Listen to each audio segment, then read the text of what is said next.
E é muito belo, assim, muito bonito a capacidade de sustentar um campo, de entender que, assim, estamos tendo uma conversa nesse momento que é muito importante. A vontade que dá é de dar as costas e ir embora, a vontade que dá é de discutir. Mas a gente está entendendo que tem alguma razão aqui que está mexendo por dentro na gente para a gente estar tendo essa conversa nesse momento. O quão resiliente nós somos para sentir tudo o que a gente está sentindo sem que isso destile em palavras de amargura, em palavras de raiva. Porque esse é o ponto, assim, né? Tem gente que fala sobre você precisa expressar a sua raiva. Você não precisa expressar a sua raiva, você precisa senti-la. É diferente. O fato de você lidar com o teu corpo, com a tua mente, com teus atravessamentos internamente e conseguir ainda assim, isso é firmeza, sustentar a paz na hora de compartilhar as suas insatisfações, suas frustrações e os seus porquês, isso é sabedoria. Não é que a gente deixa de sentir raiva, não. Tá aqui, o corpo tá aqui assim, ó. E tu tá só respirando through it, respirando através e conseguindo elaborar, tomando seu tempo, todo o tempo do mundo que for necessário, para conseguir elaborar em palavras aquilo que você precisa elaborar.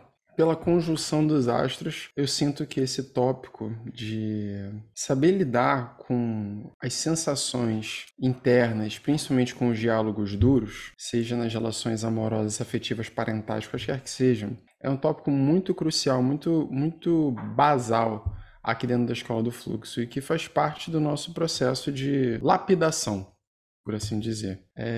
No passado, pessoal, eu tinha muita dificuldade, eu imagino que possa ser o caso de algumas pessoas aqui, por isso meu desejo de compartilhar isso. Eu tinha muita dificuldade de lidar com o sentimento da raiva ou da culpa. E eles estão muitas vezes atravessados, estão muitas vezes juntos. Eu dizia que eu não sentia raiva. Na verdade, por questões de infância, de adolescência, às vezes você se blinda de uma determinada sensação. É uma sensação que te leva para a ação, que te leva para o movimento, que te traz foco, que te traz força, que te faz muitas coisas.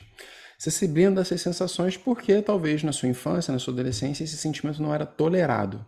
E aí você se torna um adulto que quando você sente raiva, você não sabe entender o que está sentindo. Você não tem discernimento emocional para expressar em palavras ou reconhecer estou com raiva. Você simplesmente reage às coisas acontecendo e ela nem passa pelo filtro do corpo, como se você não sentisse esse incômodo no corpo. A mente já está aqui assim a milhão acelerando, pensando na resposta que tem que dar, do jeito que tem que ser, porque você está certo, porque o outro está errado. Um monte de coisa.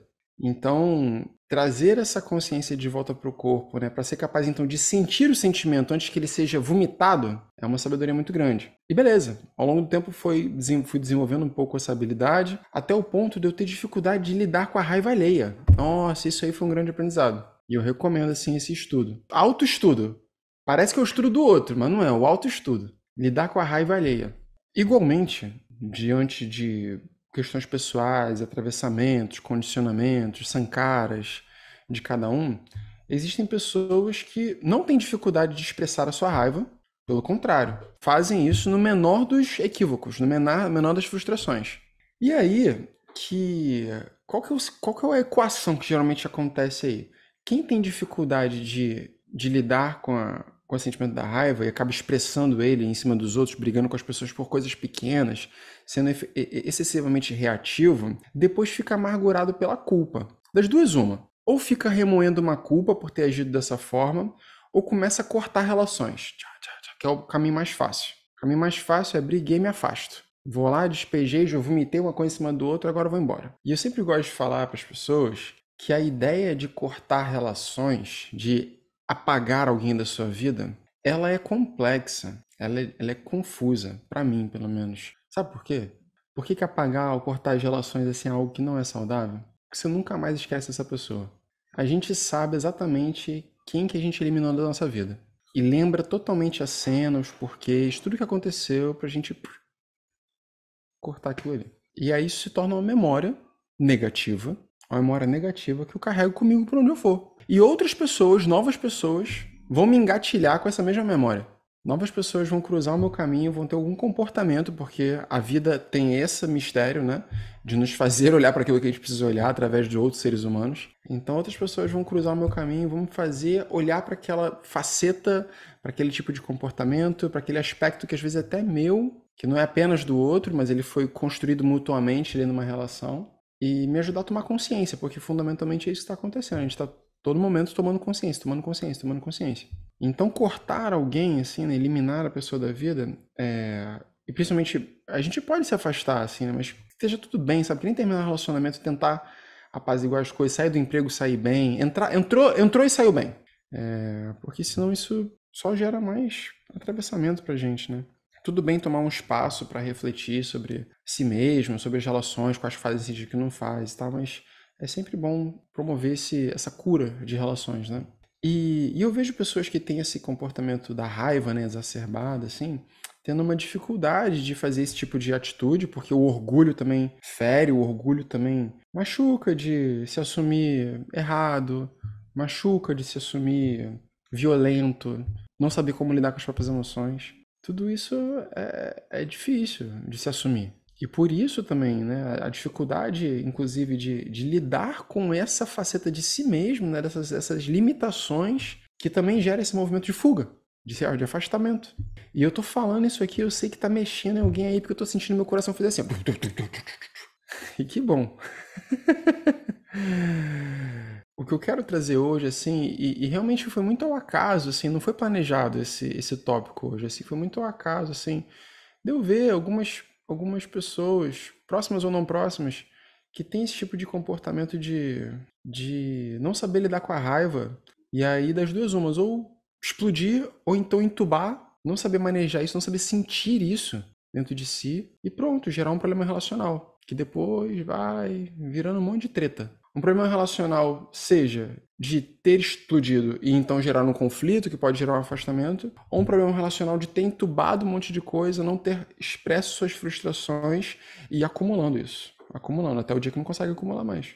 No meu caso, no passado, eu tinha muita dificuldade. Se alguém expressasse raiva, uma atitude minha, eu não tô com raiva, tive uma atitude, sei lá, que incomodou o outro, e o outro expressasse raiva em mim, eu ficava profundamente culpado. Eu me sentia o causador daquela raiva, o responsável por aquela raiva alheia. E isso me causava muito sofrimento. Me causava sofrimento por uma culpa, por ficar me investigando e me questionando e vendo um monte de coisa do porquê que eu faço isso e como que eu sou uma pessoa terrível e como que eu causo isso no outro ser humano, na pessoa que eu amo e tudo mais, blá, blá, blá, blá, blá, blá. Entrava nessas espirais assim, e pior, não conseguia nem lidar com essa culpa, com essa insatisfação, que eu ficava tentando remediar, tentando resolver. Sendo que às vezes só o tempo mesmo que era necessário. Que o tempo ia moer essa sensação, né? Tanto da culpa quanto da raiva. E é aí que muito se fala sobre a sabedoria do silêncio. O silêncio é um mestre. O tempo e o silêncio são os grandes mestres. O tempo e o silêncio são os grandes professores. Eles ensinam tudo. O tempo e o silêncio ensinam tudo, tudo, tudo, tudo, tudo. Mas o ponto é aí que está a grande chave. O quanto você consegue sustentar o tempo e o silêncio. É isso que meditação ensina. O corpo, a observação das sensações e a aceitação delas, a não reatividade a elas, que se pratica na meditação, se aplica em vários lugares da vida, inclusive nesse. De você começar a reconhecer que algo está incomodando, algo está mexendo. E o quanto eu consigo reconhecer, não me identificar, porque o trabalho é esse, o trabalho mental. No momento que você reconhece e dá nome a algo, você se distancia desse algo. Então, no momento que você reconhece aperto no corpo, raiva, frustração, tristeza e tudo mais, você é uma consciência, você é algo que está reconhecendo outra coisa. No momento que você está reconhecendo outra coisa, já é outra coisa, já não é mais você. Existe um distanciamento aí. E quando as pessoas usam o silêncio para machucar mais ainda? Bom ponto. Porque nessa fala que eu acabei de falar, que o tempo e o silêncio ensinam muita coisa, eu estava trazendo pela ótica daquele que precisa utilizar do silêncio para trazer a lição, para a pessoa reconhecer algo que ela está fazendo de equivocado. Silenciar-se não é ignorar, né? Silenciar não é bloquear. Silenciar é sustentar o lugar de que você sabe que você está fazendo. Sustentar o seu lugar de paz. Quando alguém faz essa violência mesmo, né? Porque tem até naquela série no Netflix, não sei se todo mundo que já assistiu, chamada Black Mirror. Muito boa, muito boa, muito boa mesmo. Pra quem nunca assistiu, eu recomendo que assista, porque apesar de ser meio assustadora, tem alguns elementos ali que é pra onde o mundo tá arrumando um pouquinho. Então vale a pena assistir e questionar. Nessa série tem um episódio que as pessoas instalam um chip, que é um negócio meio... como seria o futuro daqui a 50, 100 anos, uma coisa assim, com o caminho que a tecnologia está tomando, né? E as pessoas instalam um chip nelas que permite que elas bloqueiem alguém da vida. Olha que loucura. A pessoa, por exemplo, eu quero bloquear a Gisele da minha vida, sei lá. Aí eu vou lá nas configurações aqui e falo assim, bloquear a Gisele. Aí toda vez que a Gisele falar comigo, aparecer na minha frente, qualquer coisa, nos meus olhos, eu vou só ver um vulto, não vou ouvir som, coisa assim. E a pessoa que está do outro lado, que ela não tem a opção de pedir para desbloquear, ela perdeu o total contato com esse ser humano, ela entra em profunda miséria. Ela entra em profunda dor. E isso é retratado nessa série. E a gente faz isso, não à toa eles criaram um episódio como esse para extrapolar um futuro, né, uma possibilidade no futuro com a tecnologia, porque né, se a gente caminhar para esse lugar, possivelmente esse tipo de comportamento pode acontecer, porque a gente faz isso hoje. A gente faz isso com as mídias, a gente faz isso com o celular, a gente faz isso com evitar passar por lugares ou cruzar olhares ou coisa dessa natureza, a mesma coisa, só em escalas diferentes. O ponto é, quando alguém utiliza do silêncio para machucar, será que é um desejo de machucar? Porque o silêncio por si só ele não machuca. O que machuca é como você lida com esse silêncio do outro. Aí o grau de inquietação, de culpa, de agitação, de inquietude mesmo, que esse afastamento do outro gera em si, sabe?